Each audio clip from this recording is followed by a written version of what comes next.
রাশিয়ার কেজিবি কিংবা যুক্তরাষ্ট্রের সিআইএ নয়, বিশ্বের সবচেয়ে ভয়ানক, নিষ্ঠুর ও দুর্ধর্ষ গোয়েন্দা সংস্থা বলা হয় ইসরায়েলের মোসাদকে।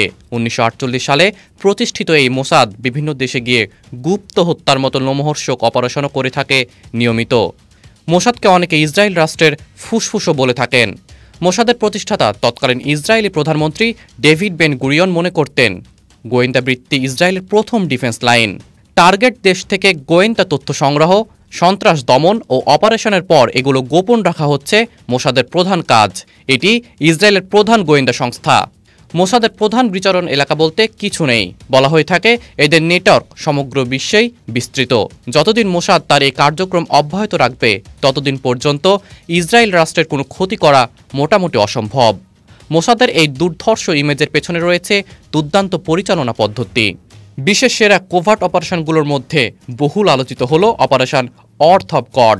১৯৭২ সালে মিউনিক অলিম্পিক চলাকালীন ব্ল্যাক সেপ্টেম্বর নামের একটি সন্ত্রাসবাদী সংগঠন ১১ জন ইসরায়েলের অ্যাথলেটিককে অপহরণ করে হত্যা করেছিল। জানলে অবাক হবেন, এই অপারেশন চলাকালীন সারা ইউরোপ থেকে ওই জঙ্গিদের খুঁজে খুঁজে বের করে হত্যা করেছিল মোসাদের এজেন্টরা। এই অপারেশনকে গুপ্তচর বৃত্তির ইতিহাসে আজও এপিক বলে মনে করা হয়। অনেকদিন থেকে নাজি ওয়ারে অভিযুক্ত অ্যাডলফ ইচম্যানকে খুঁজছিল মোসাদ। ১৯৬০ সালের ১১ মে আর্জেন্টিনায় মোসাদের এজেন্টদের একটি টিম তাকে গোপনে আটক করে ইসরায়েলে নিয়ে আসে।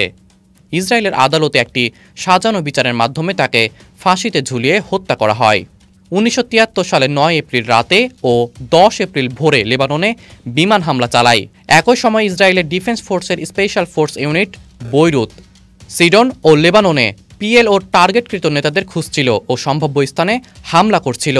ওই অপারেশনের নাম দেওয়া হয়েছিল অপারেশন স্প্রিং অফ ইউথ। ১৯৮৪ সালে মোসাদ ও সিআইও ইথিওপিয়ার ইহুদিদের সহায়তার জন্য যে অপারেশন পরিচালনা করে তার নাম দেওয়া হয় অপারেশন মোসেস। ১৯৭৬ সালে উগান্ডায় এয়ার ফ্রান্স ফাইট ১৩৯ বিমান ছিনতাই করেছিল মোসাদের এজেন্টরা। বন্দি মুক্তির জন্য তারা এই বিমান ছিনতাই করেছিল। এটি অপারেশন অ্যান্টোমি নামে পরিচিত। মোসাদ মনে করে ইরান পারমাণবিক শক্তিধর দেশে পরিণত হবে। সম্প্রতি মোসাদের ডিরেক্টর মীর দাগান তার বক্তৃতায় একথা স্বীকারও করেছেন। ফলে মোসাদের তৎপরতা ইরানে ব্যাপকভাবে ছড়িয়ে পড়ে। ২০০৭ সালের ১৫ জানুয়ারি ইরানের পারমাণবিক বিজ্ঞানী ডক্টর আরদেশির হোসেনপুরকে হত্যা করে মোসাদ। প্রথম দিকে তিনি গ্যাস বিষক্রিয়ায় মারা গেছেন বলে ধারণা করা হয়েছিল। ওয়াশিংটনের প্রাইভেট গোয়েন্দা সংস্থা স্ট্যাটফোর্ড হোসেনপুরকে মোসাদের টার্গেট ছিল বলে উল্লেখ করে। অবশ্য মোসাদ এ অভিযোগ অস্বীকার করে আসছে।